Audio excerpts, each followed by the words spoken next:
রথযাত্রা উপলক্ষে পূর্বস্থলী ২ নম্বর ব্লকের নিমদহ পঞ্চায়েতের অন্তর্গত নিমদহ জামালপুর গ্রামবাসী বৃন্দদের উদ্যোগে বন্ধ হয়ে যাওয়া রথের অনুষ্ঠান গত বছর থেকে শুরু হয়েছে ফের। এবছর রথযাত্রার উপলক্ষে নানান রকম অনুষ্ঠানের মধ্য দিয়ে রথযাত্রা পালন করলো তারা।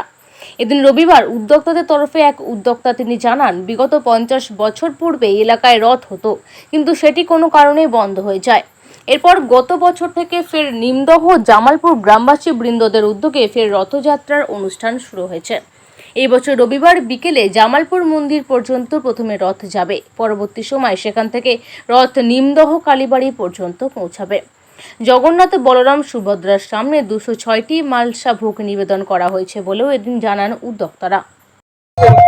আমাদের এই রথটা মোটামুটি আজ 50 বছর আগে হতো, মাঝে একটা কারণে বন্ধ হয়ে যায়, ওনার মারা যায়। উনি মারা যাওয়ার পরে সেই রথটা আবার গ্রামবাসী বৃন্দ, জামালপুর বৃন্দ সবাই মিলে মানে আনন্দ করে আবার একটা যে জগন্নাথ দেবকে আনা হোক, সেই উদ্যোগতে আমরা নেমেছি। হ্যাঁ, মহাতীর্থ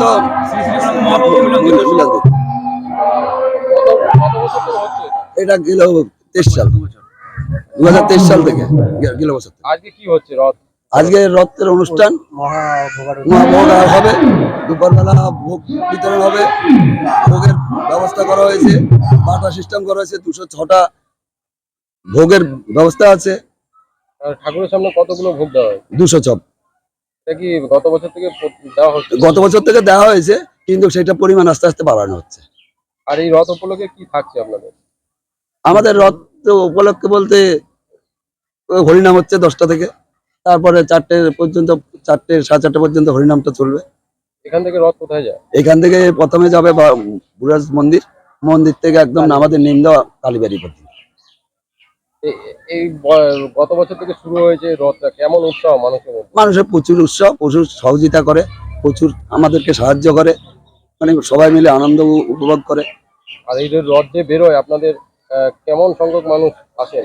প্রচুর লোক, গেল বছর প্রচুর লোক হয়েছে, নতুন করা হয়েছিল, গেল বছর নতুন করা হয়েছিল হিসাবে প্রচুর লোক।